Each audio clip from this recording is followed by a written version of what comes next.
salvação, o mal não irá triunfar. Cantem, o nosso rei é grande em poder.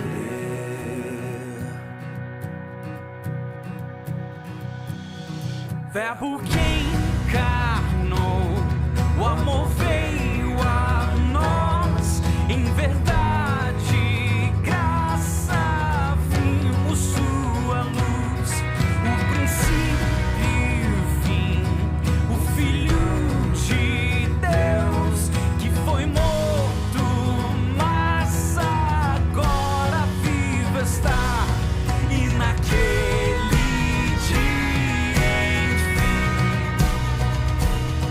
toda a terra então verá.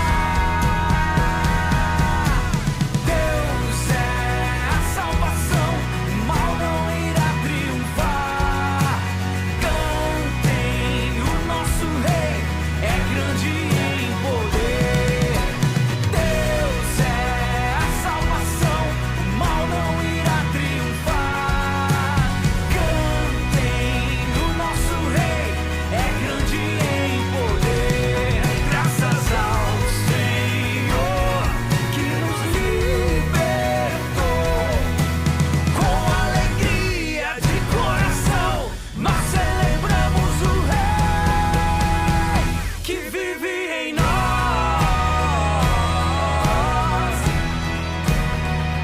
que vive em nós.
Eu tenho um Deus que não vai deixar essa luta me matar, o desespero me tomar.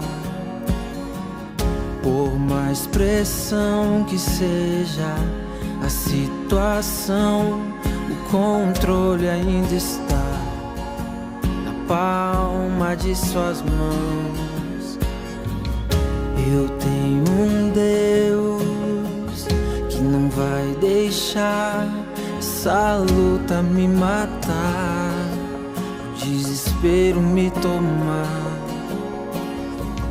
Por mais pressão que seja a situação, o controle ainda está na palma de suas mãos. O choro dura uma noite, mas a alegria ela vem pela manhã. Eu creio, eu creio.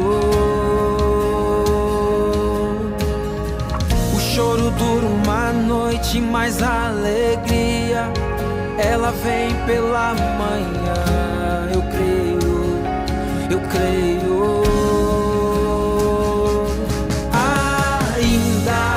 Que a figueira não floresça e não haja fruto na vide, e o produto da oliveira minta, todavia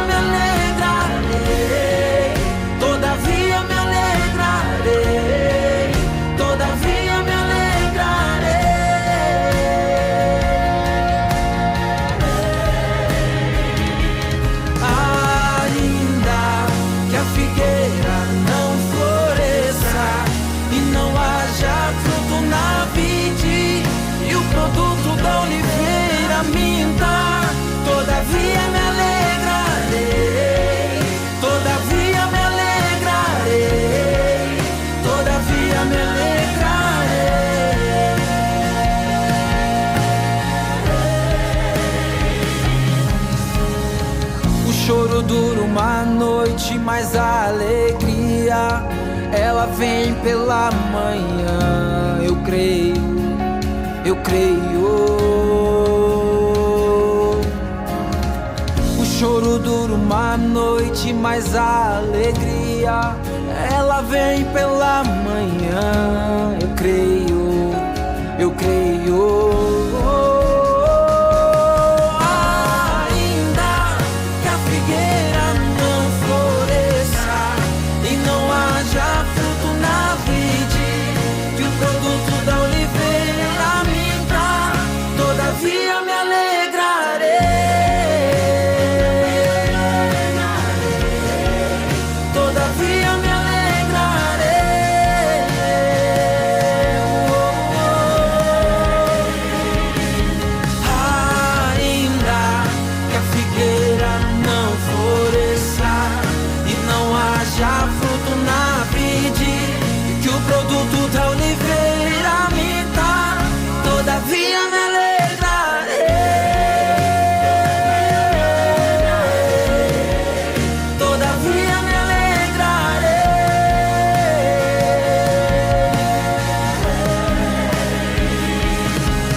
Nem haja fruto na vide, ainda que falhe o produto da oliveira, e os campos não produzam mantimento, ainda que o rebanho seja exterminado na malhada, e nos currais não haja gado. Todavia eu me alegrarei no Senhor, exultarei no Deus da minha salvação, porque o Senhor Deus, Ele é a minha força. Ainda que a figueira não floresça e não haja fruto na vide, e o produto da oliveira me dá, todavia me alegrarei, todavia me alegrarei.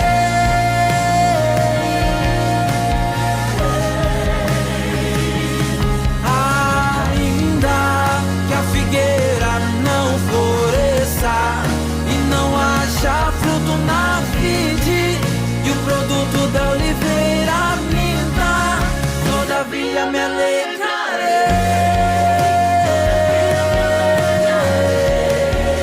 todavia me alegrarei.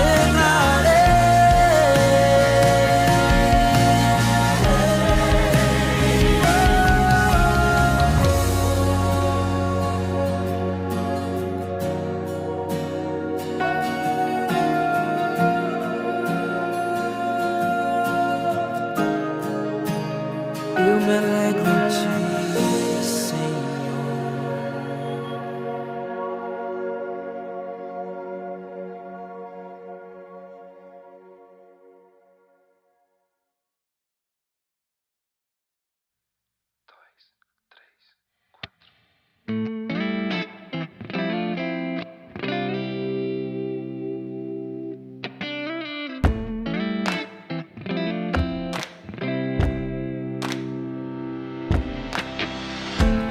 Foi no meio do caminho que ouvimos sua voz a nos consolar.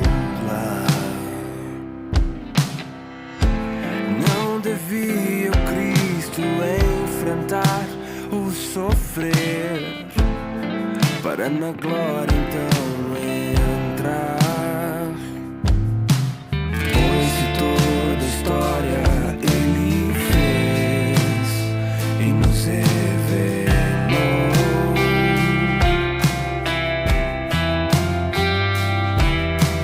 Deus que encarnou entre a sua criação para conosco estar. Não queimava o nosso coração ao ensinar sua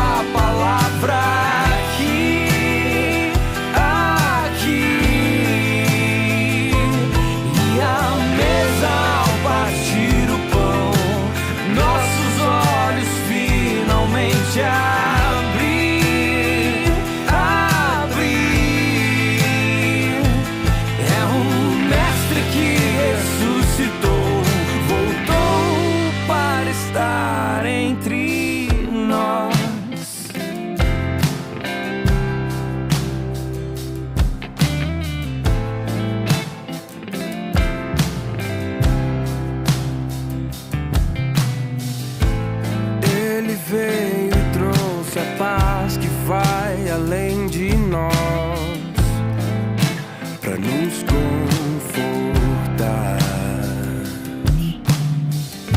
Nas suas mãos e nos seus pés as marcas da missão, para as nações proclamar. É ninguém no mundo redescobre então seu novo fim.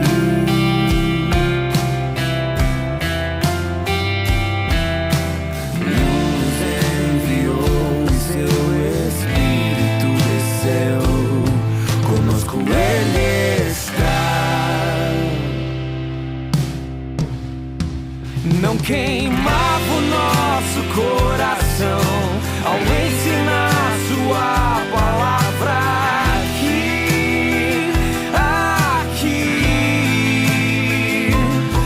E à mesa ao partir o pão, nossos olhos finalmente abrir.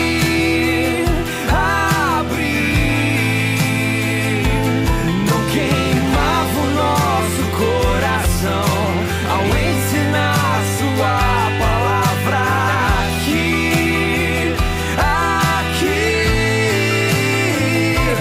E à mesa ao partir o pão, nossos olhos finalmente abrir.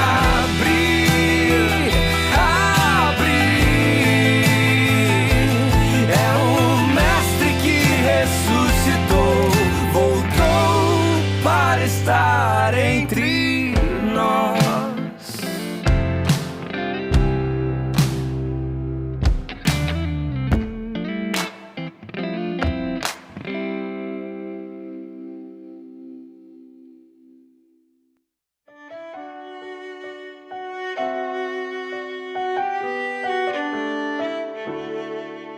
Esperei confiantemente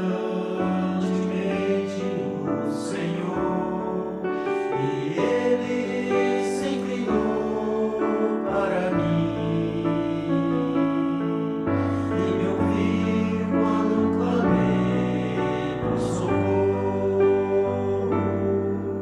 e me ouviu quando clamei por socorro. Ele pôs nos lábios uma nova canção, um hino de louvor ao nosso Deus. Muitos verão essas coisas com temor e confiarão no Senhor.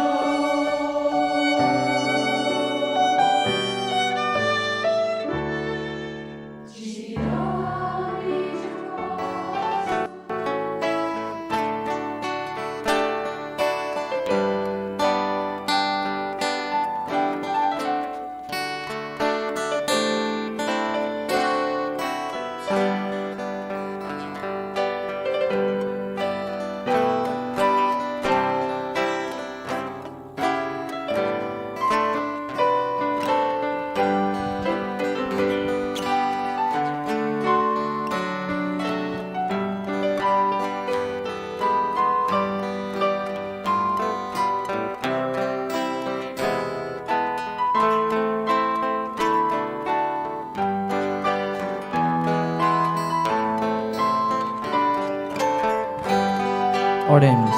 Senhor, obrigado por esse momento que o Senhor nos dá de muita comunhão, de em meio a todos esses problemas, a gente conseguir se reunir. Agradeço a Deus por ter nos livrado do mal e ainda nos livrar todos os dias. E também agradeço mais ainda por essa fase estar passando e logo em breve e estarmos voltando tudo ao normal, Senhor.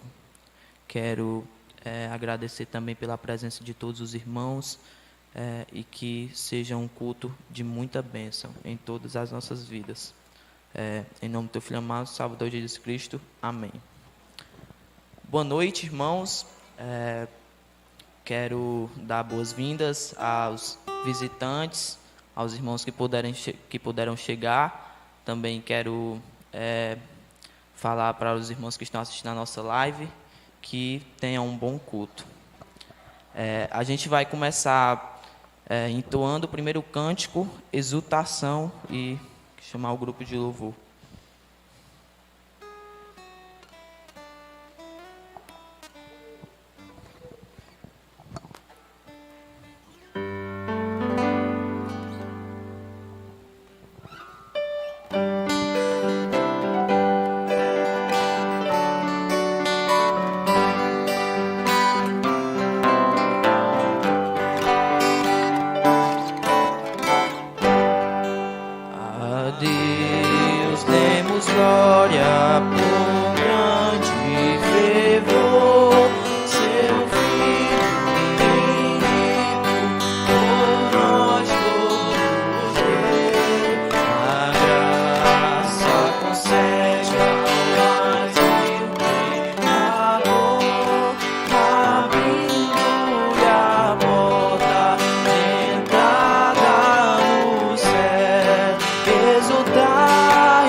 Mais um cântico, aclame ao Senhor.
todo o meu ser, com tudo que sou, sempre te adorarei.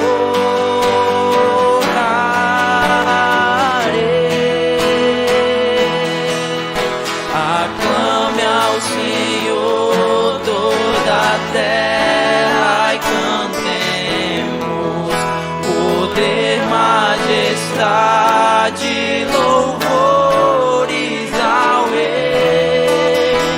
Montanhas se prostrem e ruja os mares ao som de teu nome.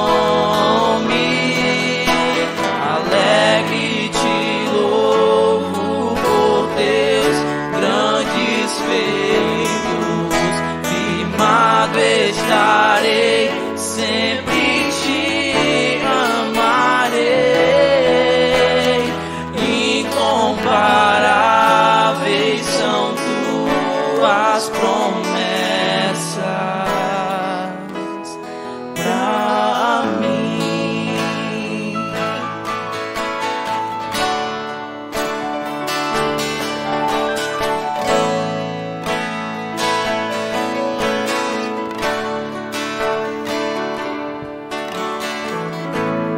Meu Jesus,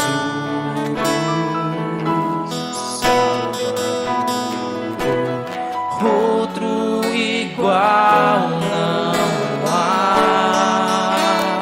Todos os dias quero louvar as maravilhas de teu amor. Consolo, abrigo, força e refúgio é o Senhor, com todo o meu ser, com tudo que sou, sempre te adorarei.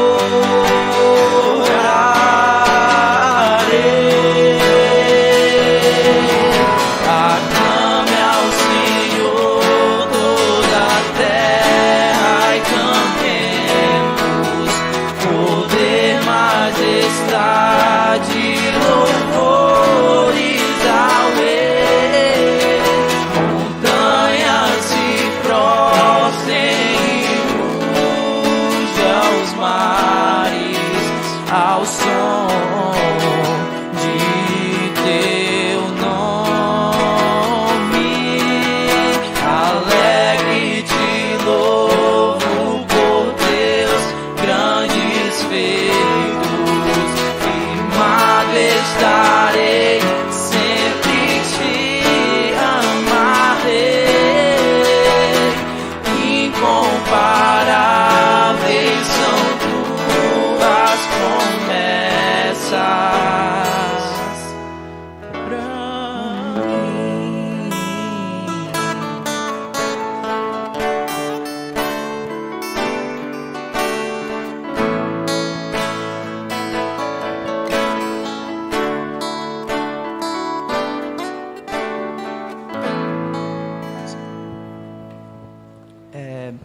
Amém, irmãos? Agora quero convidar o irmão Davi, que vai trazer a nossa leitura, que está em Tiago, capítulo 2, versículo 14 ao 26.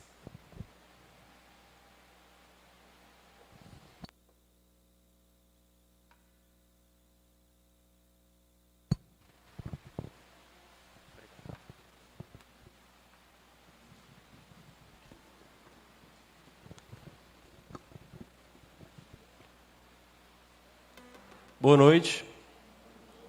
Peço aos amados que coloquem-se em pé, aqueles que podem. Eu estarei lendo em Tiago, capítulo 2, do verso 14 até o verso 26. Todos encontraram, amém? Eita, acho que não, né? Tiago, capítulo 2, do verso 14 ao 26. Agora a gente tem aqui também, né? Diz assim a palavra de nosso Deus: Meus irmãos, qual é o proveito se alguém disser que tem fé, mas não tiver obras? Pode acaso semelhante fé salvá-lo? Se um irmão ou uma irmã estiverem carecidos de roupa e necessitados do alimento cotidiano, e qualquer dentre vós lhe disser: Ide em paz, aquecei-vos e fartai-vos, sem contudo lhes dar o necessário para o corpo, qual é o proveito disso? Assim, também a fé, se não tiver obras, por si só está morta. Mas alguém dirá: Tu tens fé e eu tenho obras. Mostra-me essa tua fé sem obras, e eu com as obras te mostrarei a minha fé. Crês tu que Deus é um só? Fazes bem. Até os demônios creem e tremem. Queres, pois, ficar certo, ó homem insensato, de que a fé sem as obras é inoperante? Não foi por obras que Abraão, o nosso pai, foi justificado quando ofereceu sobre o altar o próprio filho Isaque? Vês como a fé operava juntamente com as suas obras. Com efeito, foi pelas obras que a fé se consumou, e se cumpriu a Escritura, a qual diz: Ora, Abraão creu em Deus, e isso lhe foi imputado para a justiça, e foi chamado amigo de Deus. Verificais que uma pessoa é justificada por obras e não por fé somente. De igual modo, não foi também justificada por obras a meretriz Raabe, quando acolheu os emissários e os fez partir por outro caminho? Porque, assim como o corpo sem espírito é morto, assim também a fé sem obras é morta. Vamos orar. Senhor meu Deus, ó Pai, graças te damos pela porção da Tua palavra que foi lida. Te rogamos, ó Pai, para que possamos demonstrar nossa fé através das nossas obras. Sabemos que as obras, só obras não são capazes de nos salvar, mas elas mostram a nossa fé em Ti. Ela demonstra os nossos frutos, ó Pai, e assim podemos, Senhor, dar mais frutos a cada dia. Nos ajuda, ó Pai, para que possamos ser galhos regados de bons frutos e que assim possamos exemplificar quem o Senhor é para cada um de nós. Para que nossas vidas, ó Pai, possam transmitir verdadeiramente aquilo que o Senhor é em nossas vidas. Graças te damos, Senhor, por esse culto, te entregamos em Tuas mãos. Em nome de Teu Filho amado, Jesus Cristo, que eu te oro. Amém. A gente vai cantar mais um cântico, que é A Ele a Glória.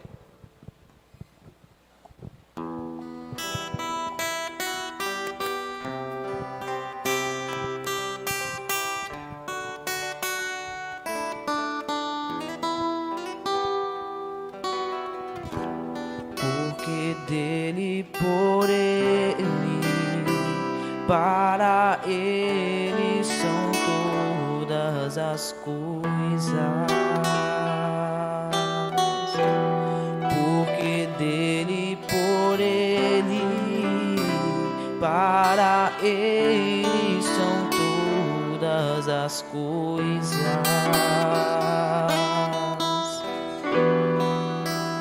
A ele a glória,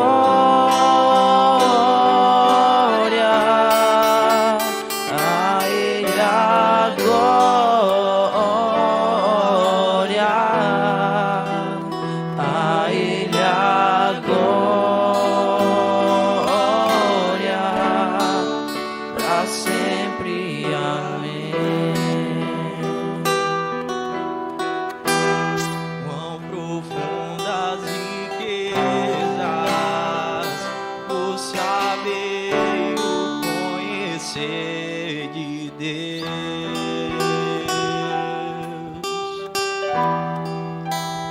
Quão insondáveis seus juízos seus caminhos.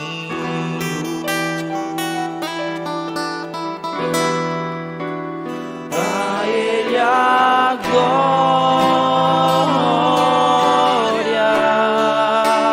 a Ele a glória,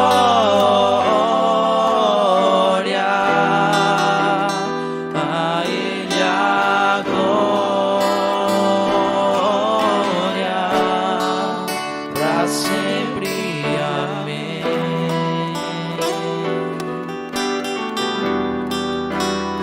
A Ele a glória,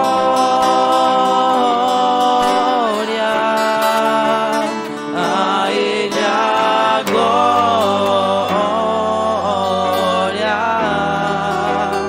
a Ele a glória, pra sempre. Amém.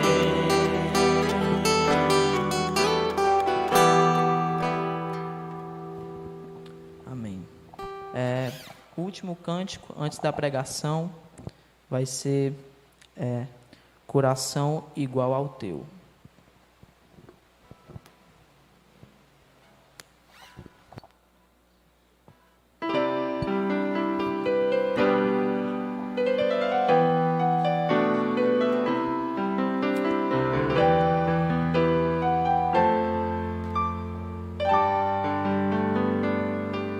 Se tu olhares, Senhor, pra dentro de mim,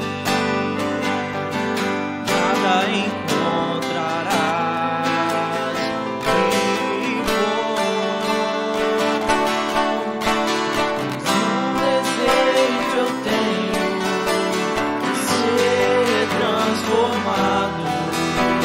Preciso tanto do teu perdão. Dá-me um novo coração. Dá-me um coração igual ao teu, meu mestre. Dá-me um coração igual ao teu, coração disposto a obedecer, cumprir todo o teu querer. Dá-me um coração igual ao teu.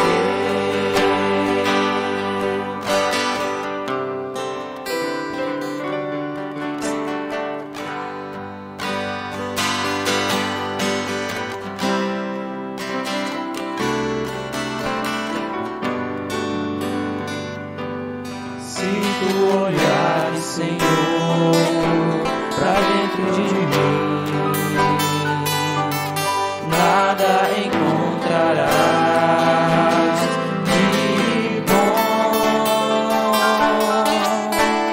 Mas um desejo eu tenho de ser transformado. Preciso tanto do teu perdão. Dá-me um novo coração. Dá-me um coração igual ao teu, meu mestre. Dá-me um coração igual ao teu, coração disposto a obedecer, cumprir todo o teu querer. Dá-me um coração igual ao teu. Ensina-me a amar o meu irmão, a olhar com os teus olhos, perdoar com teu perdão. Enche-me com teu Espírito, endireita os meus caminhos. Ó Deus, dá-me um novo coração. Enche-me com teu Espírito, endireita os meus caminhos. Ó Deus, dá-me um novo coração.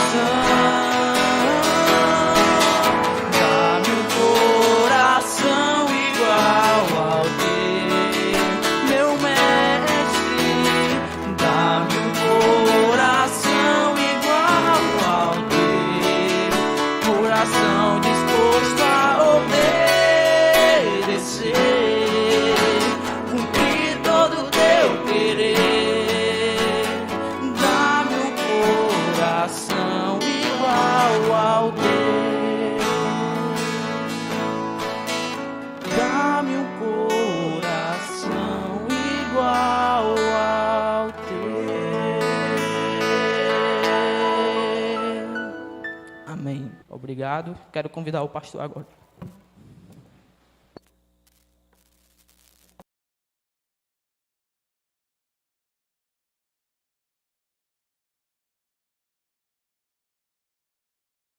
Faz parte do Salmo, essa epígrafe, Salmo de Davi. A parte em negrito não, mas essa parte aqui faz parte do Salmo sim. O Senhor é o meu pastor, nada me faltará. Ele me faz repousar em pastos verdejantes.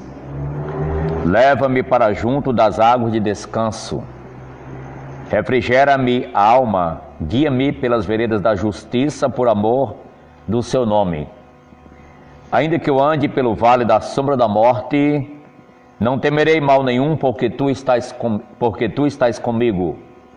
O teu bordão e o teu cajado me consolam. Preparas-me uma mesa na presença dos meus adversários. Unges-me a cabeça com óleo. O meu cálice transborda. Bondade e misericórdia certamente me seguirão todos os dias da minha vida, e habitarei na casa do Senhor para todo sempre. Amém. Maravilhoso, não é? O Salmo de número 23. Um determinado médico alemão, ele recomenda este salmo para tratamento daqueles que fazem quimioterapia, os doentes de câncer. Ele recomenda o Salmo 23. Outros médicos o fazem a mesma coisa. Por exemplo, aqui em Santa Cruz, onde clinica o Dr. Torres, Francisco Xavier Torres, na receita dele tem: o Senhor é o meu pastor, nada me faltará. Na realidade, os próprios médicos reconhecem o valor da terapia através da palavra de Deus. E eu chamo a sua atenção para a gente refletir neste salmo, num contexto assim, numa área profética. Um preletor internacional por nome Norbert Eliade, ele é autor de um livro sobre os salmos messiânicos. E a nossa reflexão eu devo muito às anotações do Norbert.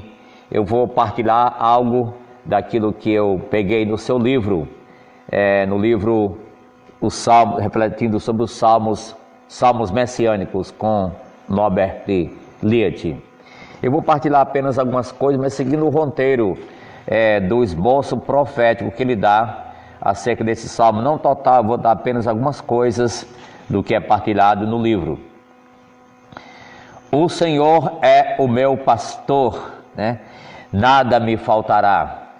O sentido profético do salmo é importante a gente atentar para ele, porque, por exemplo, quem escreveu esse salmo foi o salmista Davi, é verdade?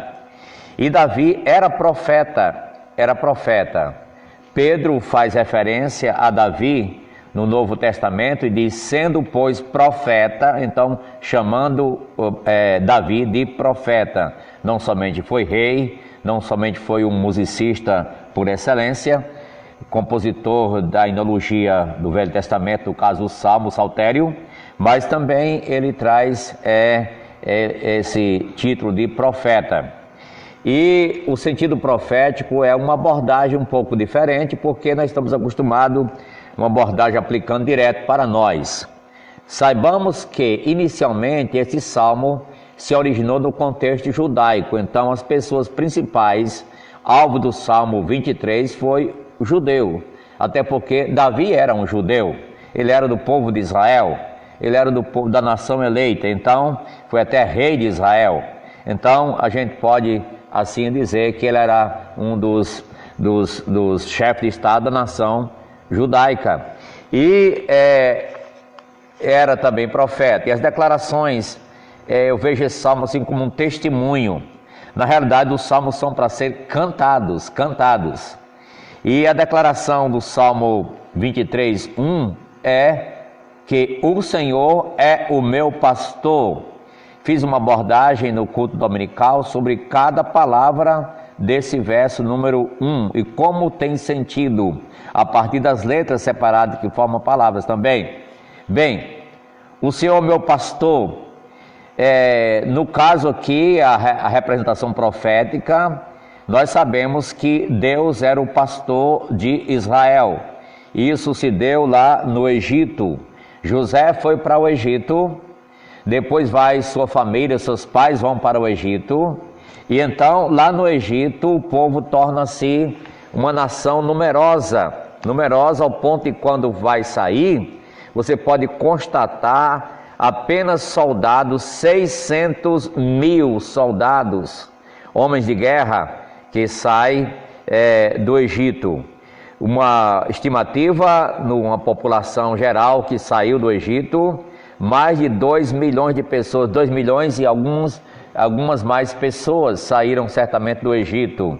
Isso levando seus pertences, levando suas bagagens, levando seus animais, levando gado, ovelha, levando tudo o que era necessário. A Bíblia diz que levaram até as riquezas do Egito, né? Saíram com riquezas do Egito. Então, Deus chama esse povo para uma terra prometida. E Moisés é o condutor desta nação, desse povo que vai direcionar em toda a jornada. E eu chamo a sua atenção para o Salmo 95, eu vou ler o verso 7, sobre esse pastoreio do Senhor com o seu povo Israel. 95 é o Salmo, verso de número 7. Preste atenção que eu vou ler para você. Ele é o nosso Deus, e nós povo do seu pasto, e ovelhas de sua mão. Hoje, se ouvirdes a sua voz, não endureçais o coração. Então, Ele é o nosso Deus, e nós, povo do seu pasto, ovelhas de sua mão. Aqui, o salmista faz essa declaração no Salmo 95, verso de número 7. Eu avanço um pouco, volto um pouco para... Estou reforçando com isso a premissa de que inicialmente esse salmo foi para os judeus. E o povo de Israel era exatamente povo, o rebanho de Deus, povo do seu pastoreio. Salmo 81. Dá ouvidos, ó pastor de Israel, tu que conduzes a José como um rebanho, tu que estás entronizado acima dos querubins, mostra o teu esplendor. Ó pastor de Israel, do rebanho de Israel. Então aqui está um reforço nesse salmo de que Deus é o pastor desta nação, e esse pastor por excelência, fica muito claro. Sendo assim, o resultado das palavras o Senhor é o meu pastor, o resultado é o que vem. Qual é? Nada me faltará. Não é maravilhoso isso? Nada me faltará.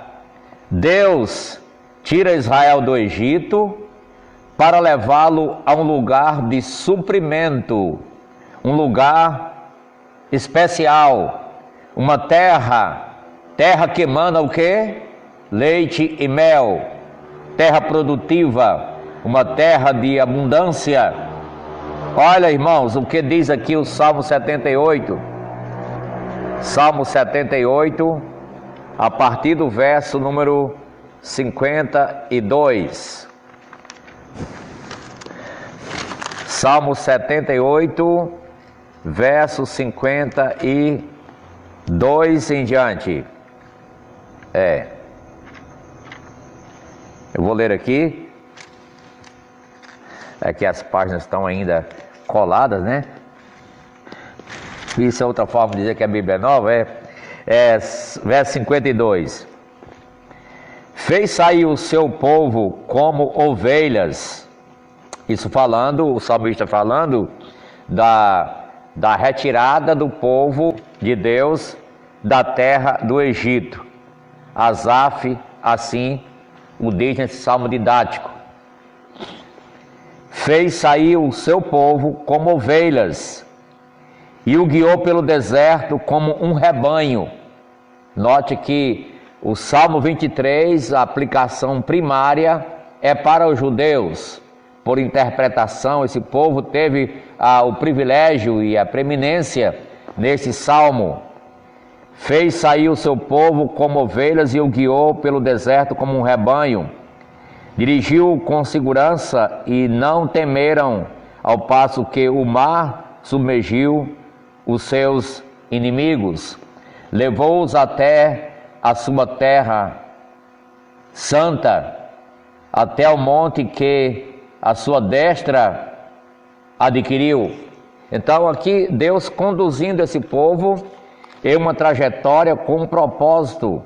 Deus tirou o seu povo do Egito e levou a peregrinar pelo deserto, nesse período sendo fiel a suprir todas as suas necessidades. Isso é tremendamente maravilhoso. E eu leio aqui as palavras do verso 20 do Salmo de número 77, 77, verso de número 20. Eu vou ler aqui. Povo, tu o conduziste como um rebanho pelas mãos de Moisés e de Arão. Não foi eles que Deus usou para levar o povo, Moisés e Arão, nessa jornada de um rebanho, perambulando pelos desertos, na direção do pastor, utilizando a instrumentalidade humana desses dois personagens significativos na história, Moisés e Arão. O teu povo tu conduzistes como um rebanho, e o bordão aqui é também apresentado. O bordão, note que quando Moisés vai falar com o faraó, ele leva o bordão e mediante aquele bordão ele faz os sinais, os milagres através do bordão. Note o Êxodo capítulo 4, eu vou ler o capítulo 4 de Êxodo, o verso 20. Êxodo 4, 20. Note que ali foi quando Deus chama a Moisés para ir tirar o povo do Egito. E o capítulo 4, verso de número 20. Êxodo 4, 20.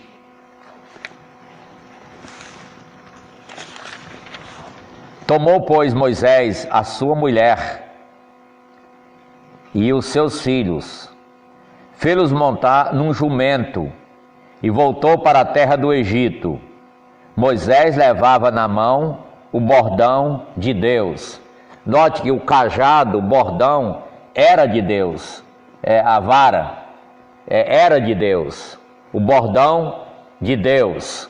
Aqui fica bem claro e subentendido. Era o bordão de Deus. Moisés leva, vai com a sua esposa, com seus filhos, montou em um jumento e vai falar com Faraó para tirar o povo do Egito. Note que esse bordão foi utilizado em várias circunstâncias. É citado no livro do Norbert 4 situações nas quais Moisés usou o cajado, assim bem claro. Por exemplo, nos sinais e milagres na terra do Egito, no capítulo 7 de Êxodo, foi com o cajado que, essa vara que, não o cajado, mas o bordão, que Moisés faz os milagres, os sinais. Na travessia do Mar Vermelho, ele então toca as águas, ele erga a vara, bordão, e Êxodo capítulo 14, verso 15, o mar vermelho se abriu e o povo passou a pé enxuto. Depois Moisés apresenta novamente essa vara e o mar se fechou, submergindo os inimigos. Para produzir água da rocha para descedentar o povo, note que o povo, uma multidão imensa, para beber água, imagine, uma sedutora no deserto, e precisava então suprimento de água, era muita gente, mais de 2 milhões de pessoas, mais de 2 Natal, pode-se dizer assim, e para beber água, e o rebanho tão grande, imenso rebanho, ovelhas, gado, todo tipo que eles precisavam. E então Moisés toca a rocha com o seu bordão e então a água sai abundantemente da rocha. Que maravilha, não é verdade? Isso está no livro de Êxodo, capítulo 17, versos 5 e 6. E também na batalha contra Amaleque, no capítulo 17 de Êxodo, verso 8, Moisés usa esse cajado, esse bordão, melhor dizendo, para manter o povo na batalha, e o povo prevaleceu. Note a circunstância em que esse bordão foi utilizado. Note então, existiu uma demonstração externa da proteção de Deus. O salmista podia dizer: nada me faltará, Deus nunca me faltará. Ele conduziu o seu povo na jornada durante quanto tempo? 40 anos, é o pastor de Israel, durante 40 anos, conduzindo e protegendo e suprindo o seu povo. Eu quero ler aqui uma passagem que é admirável, no livro de Deuteronômio, capítulo número 29, Deuteronômio 29, eu quero ler o verso de número 5, Deuteronômio 29, 5, olha: 40 anos vos conduzi pelo deserto, Deus falando, não envelheceram sobre vós as vossas vestes, nem se gastou do vosso pé a sandália. Amém, irmãos? Esse é que é Deus, é o pastor de Israel. Ovelhas tem cascos resistentes, não é verdade? 40 anos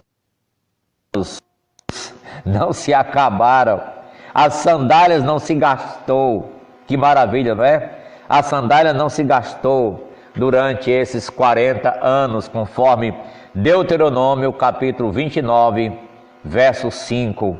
É uma declaração maravilhosa que aí temos, não é verdade? Deus conduzindo o seu rebanho pelos desertos.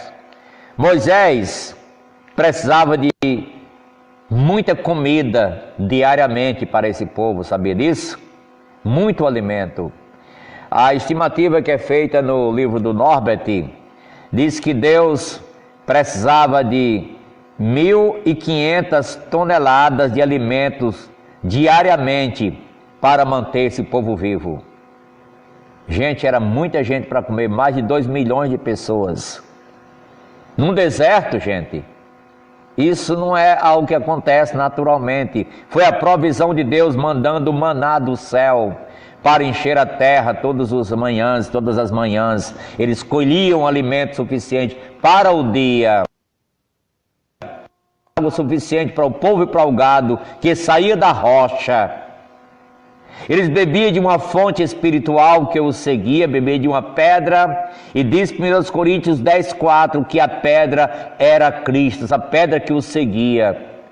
Gente, esse é o pastor de Israel, e esse pastor é o meu pastor, é o seu pastor se você nele confia e o aceitou como teu Salvador. O pastor de Israel não falha, nada me faltará, ele nunca nos faltará. Ele supriu o seu povo durante 40 anos até chegar à terra prometida. Note que ele disse: ele me faz repousar aonde? Em pastos como verdejantes. Ele me faz repousar em pastos verdejantes. O alvo da saída e a peregrinação eram os pastos verdejantes da terra prometida.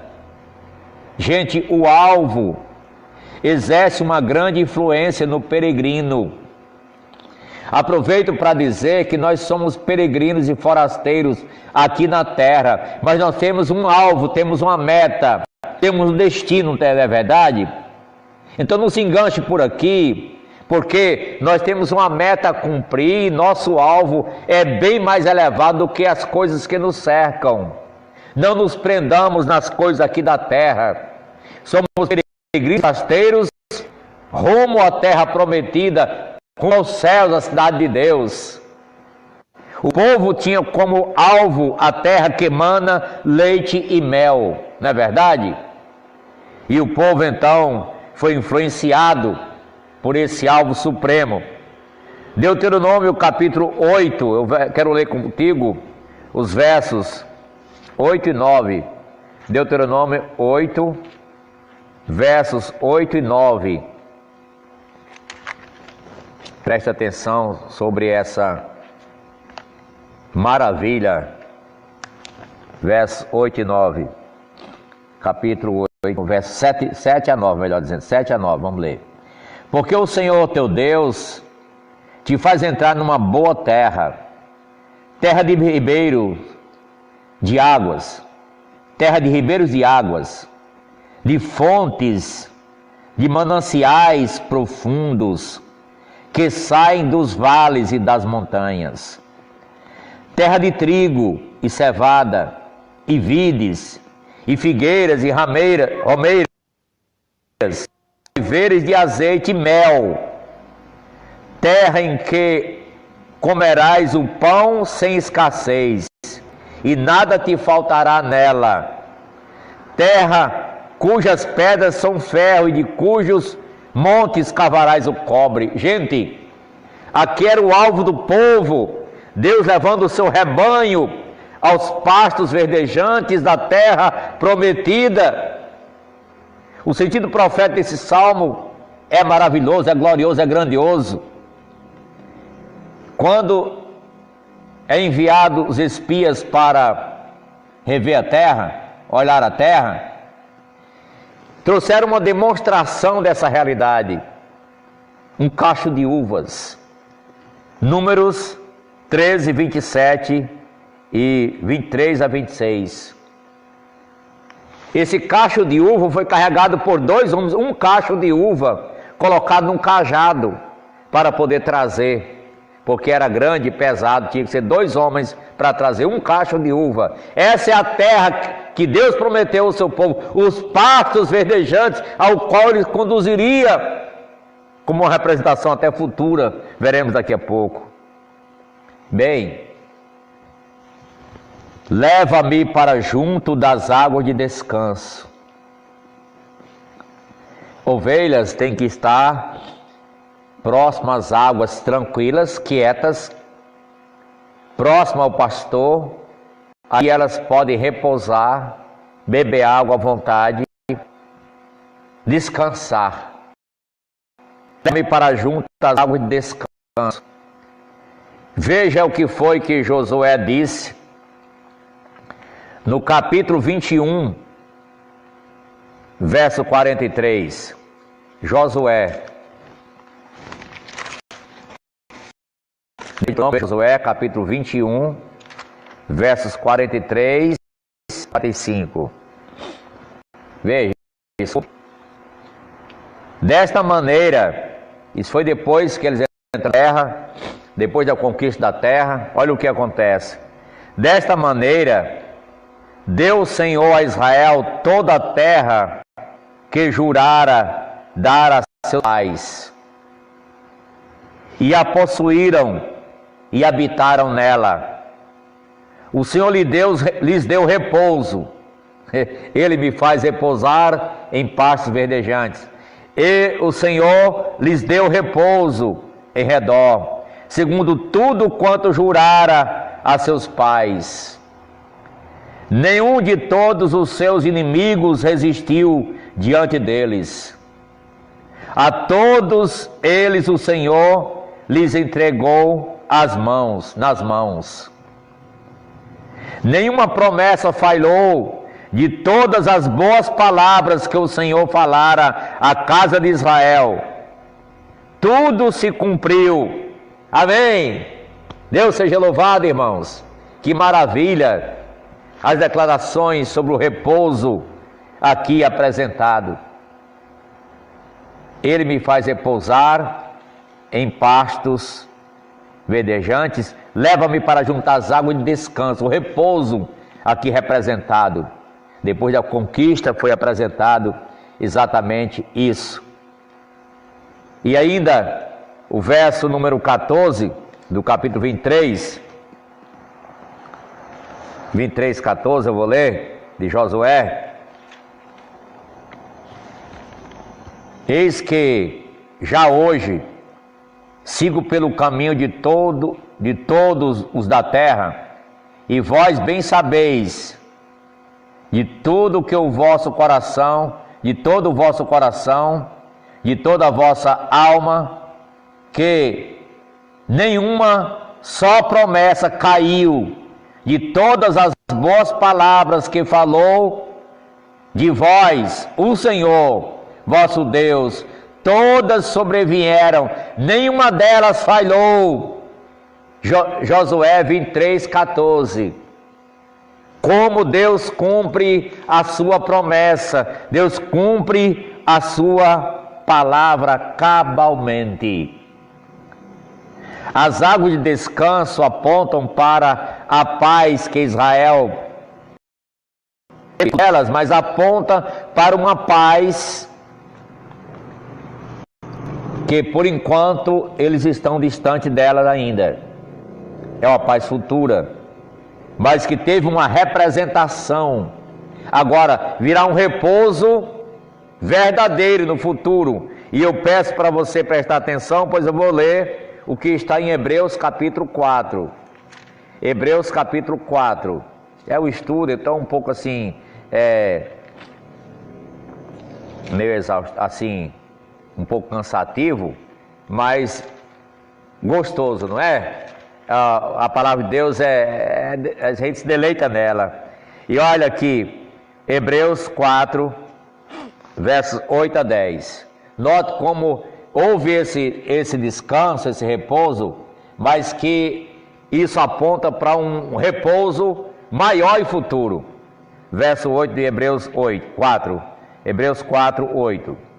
Ora, se Josué lhes houvesse dado descanso, não falaria posteriormente a respeito de outro dia. Portanto, resta um repouso para o povo de Deus. Resta um repouso, porque aquele que entrou no descanso de Deus, também ele mesmo descansou das suas obras, como Deus das suas. Então, esforcemo-nos, pois, por entrar naquele descanso. Então, resta um repouso para o povo de Deus. Amém? E essa conquista, essa paz que tiveram por um momento, era uma figura de um descanso futuro ainda maior. Refrigera-me a alma, guia-me pelas veredas da justiça por amor do seu nome. Jesus veio pela primeira vez. Você note que Deus havia julgado, punido o povo pela sua desobediência, o povo cativo para terras estranhas. 70 anos passou na Babilônia. Mas Deus permitiu o retorno desse povo à sua terra natal. E quando esse povo volta, acontece um fenômeno que era predito por Deus e que veio no tempo certo. Jesus nasceu. Veio Jesus ao mundo. E em seu ministério Jesus se apresenta em Mateus 11, verso 28, onde diz: vinde a mim todos que estáis cansados e sobrecarregados, eu vos aliviarei. É um alívio de refrigério para a alma. Ele guiando pelas veredas da justiça. Jesus veio. Mateus 11:28 convida a descansar nele. E sabe, quando ele estava aqui em seu ministério, ele se identificou como bom pastor. Estava lá em Israel, falou para o rebanho judeu: eu sou o bom pastor dá a vida pelas ovelhas. Que ovelha era essa? Está falando das ovelhas de Israel, dos judeus. Mas ele disse agora lá na frente, em João 10:16: ainda tenho outras ovelhas, não deste aprisco. A mim me convém conduzi-las, elas ouvirão a minha voz. Então haverá um rebanho, um só rebanho e um só pastor. Essas outras ovelhas não do aprisco, entra agora nós gentios, um povo que não era povo de Deus, entrou como parte dessa realidade, Deus abençoando, Deus agregando em um corpo só o seu povo, judeus e gentios. Que maravilha, que glória, irmãos. O Salmo 23 é maravilhoso, tem um sentido profético maravilhoso, sem igual, porque apresenta-nos Jesus, sua vinda, o bom pastor que dá a vida pelas ovelhas. João 10:11 e 14. Se compadecia delas porque via as exaustas e aflitas como ovelhas que não têm pastor. Mateus 10:36. Aí diz aos discípulos: a seara é grande, os trabalhadores são poucos. Roguem ao Senhor da seara que mande trabalhadores para a sua seara. Precisa apacentar esse rebanho para Deus. Ele é o bom pastor que quer usar exatamente as pessoas aqui na terra para apacentar o seu povo, como diz para Pedro: apacenta meus cordeiros, apacenta minhas ovelhas. Mas para isso ele perguntou antes: Pedro, tu me amas? 3 vezes: tu me amas, Pedro? Tu me amas? Sem haver amor a Deus, não há amor aos pecadores, não há amor à igreja, não há amor aos irmãos. Meus irmãos, é o amor de Deus que nos impulsiona, que nos conduz, o bom pastor, conduzindo-nos a águas tranquilas e aos pastos verdejantes. Amém? Ainda que eu ande pelo vale da sombra da morte, não temerei mal nenhum. Você sabe que esse salmo aponta bem para os perigos que o povo enfrentava e que os peregrinos enfrentavam ao deslocar para Israel, para Jerusalém, para a cidade de Jerusalém, para a comemoração das festas. E eu quero dizer aqui que Israel, ele teve o seu momento bom, seu momento crítico e seu momento terrível. O vale da sombra da morte. Enquanto que no verso 3 disse: refrigera-me a alma, no verso 4 disse sobre o vale da sombra da morte. Entre o verso 3 e o verso 4, sabe qual o tempo que existe? 2000 anos. Entre o verso 3 e o verso 4, porque quando Cristo estava ali, nasceu, estava em seu ministério, se ofereceu aos judeus, eles tiveram a oportunidade, se bem que ele reine sobre nós. Não queremos que ele reine, que este reine sobre nós. Aí veio a penumbra, veio o período rústico, a diáspora, veio a dispersão. Os judeus foram espalhados para todos os países do mundo. E aí aconteceu o holocausto, aconteceu o caos na nação, num povo espalhado. A terra ficou em desolação, ficou assolada. E aí Jesus tinha previsto isso.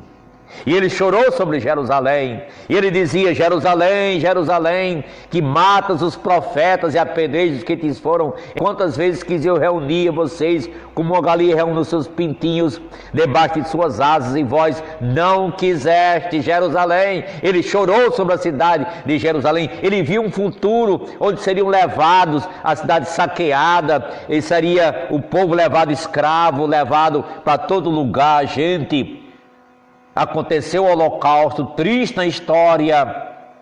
história da Alemanha nazista, o Hitler, das suas maldades, o que fez com os judeus, onde 6 milhões de judeus foram mortos nos fornos de Hitler. Meus irmãos, a história se cumpre, a profecia se cumpre, o que não se cumpriu tem o seu lugar, seu espaço. Bem, mas o Senhor disse que haveria de trazer o povo de volta. E vai trazer. A prova é histórica. A história mostra isso. A Bíblia prevê, a história confirma. Em 1948, Deus permitiu que o Davi Ben-Gurion declarasse, o general Davi Ben-Gurion fizesse a notável declaração à tarde lá em Israel: esta é a terra de Israel. Por muito nós anelávamos esse momento. Foi a reorganização oficial para o mundo inteiro do Estado judeu, que Deus concedeu, que a partir daí começa a voltar gente em massa para Israel. Gente está voltando até hoje, porque Jesus vem e os que não chegarem vão chegar depois, quando Jesus vier. Diz a Bíblia que ele vai juntar esse povo de todos os lugares do mundo. Israel, suas ovelhas virão para o seu pasto. Eu queria que você lesse Jeremias 33. Vamos olhar aqui, Jeremias 33, 2 versos 7 e 8. Dá para olhar comigo? Você escuta aí, dá para me acompanhar? Olha o verso 7. Restaurarei a sorte de Judá e de Israel, e os edificarei como no princípio. Purificá-los hei de toda a sua iniquidade, com que pecaram contra mim, e perdoarei todas as suas iniquidades, com que pecaram e transgrediram contra mim. Jerusalém me servirá por nome, por louvor e glória, entre todas as nações da terra, que ouvirem todo bem que eu lhes faço. Espantar-se-ão e tremerão por causa de todo o bem e por causa de toda a paz que eu lhe dou. Aqui é o futuro glorioso para Israel, para Jerusalém. Deus prometendo abençoar. Ele vai trazer o seu povo. Esse povo vai passar ainda, houve essa penumbra de imediata histórica, essa sombra, esse vale da sombra da morte, provado pela história do nazismo que aconteceu. Mas aí Deus vai trazer esse povo para a sua terra, e esse povo experimentará um outro período ainda pior, que o mundo vai ser afetado por esse período, chamado na Bíblia de a grande tribulação. Em Apocalipse 12, o dragão vai se irar contra a mulher que deu à luz um filho varão, e vai perseguir para matar, e Deus vai livrar, a terra vai engolir um rio que vai jorrar, representando povos que vêm contra Israel. Deus vai guardar, vai proteger, mas vai ter um grande sofrimento, chamada grande tribulação, chamada angústia de Jacó.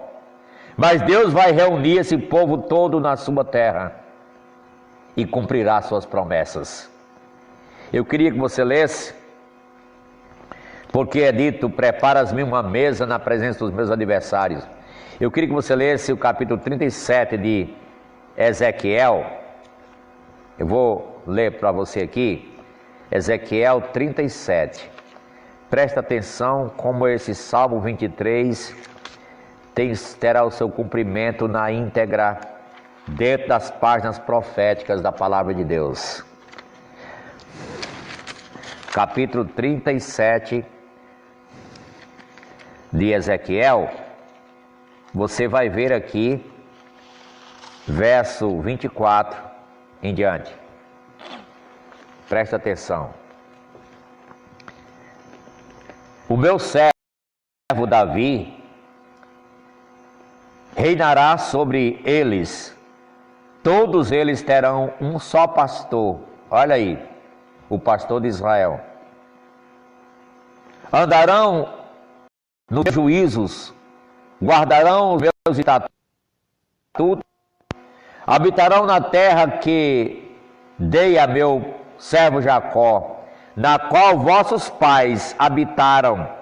Habitarão nela eles e seus filhos, e os filhos de seus filhos, para sempre. E Davi, meu servo, será o seu príncipe eternamente. Farei com eles aliança de paz. Será aliança perpétua, estabelecê-los-ei e os multiplicarei, e porei o meu santuário no meio deles para sempre. O meu tabernáculo estará com eles. Eu serei o seu Deus e eles serão o meu povo. As nações saberão que eu sou o Senhor, que eu santifico a Israel, quando o meu santuário estiver para sempre no meio deles. Queria que você lembrasse uma profecia que Jesus disse em Mateus 24, no sermão profético. Ele disse que enviará com grande clangor de trombeta, os quais reunirão os seus escolhidos dos quatro ventos de uma outra extremidade dos céus. Na terra onde tem judeu, Deus vai mandar buscar. Deus vai trazer a sua terra. Todo judeu, onde tiver naquele tempo, no final da grande tribulação, Deus vai juntar todos eles que é para entrar no milênio. Essa promessa aqui. O pastor de Israel vai arrebanhar todas as suas ovelhas. Ele será o seu pastor. Ele vai conceder pastores que contem as ovelhas. Ele tem um cuidado especial. Ele nos ama como pastor. O Salmo 100, somos ovelhas do seu pastoreio, ovelhas do seu pasto. Meus irmãos, o sentido profético desse salmo nos encoraja, nos alenta. Habitarei na casa do Senhor para todo sempre. Agora adentrando não só ao milênio, mas também toda a eternidade. Você sabe que no milênio Deus vai permitir, vai reconstruir um novo templo. Vai ser a construção do templo. E ali vai ser uma demonstração clara do que Ele intentava no passado para a humanidade, para as nações. E é um reflexo de toda a eternidade. E aí o reino será eterno. Vai ter o milênio, mas representa o reinado eterno do Senhor Jesus sobre nós, sobre o seu povo. Somos ovelhas do seu pasto. Amém? Então, agradeço a você por nos acompanhar durante o Salmo de número 23. Essa demonstração profética que muito nos fala, que muito nos encoraja, que muito nos alentam e leva-nos a entender que as profecias se cumprirão no tempo e na hora, é só uma questão de esperar um pouco mais. Deus cumprirá suas promessas. Agora, para terminar, eu tenho algumas perguntas, uma pergunta pelo menos. A pergunta é: o Senhor é o seu pastor também já? Como foi ou era para Davi, como era para o povo judeu?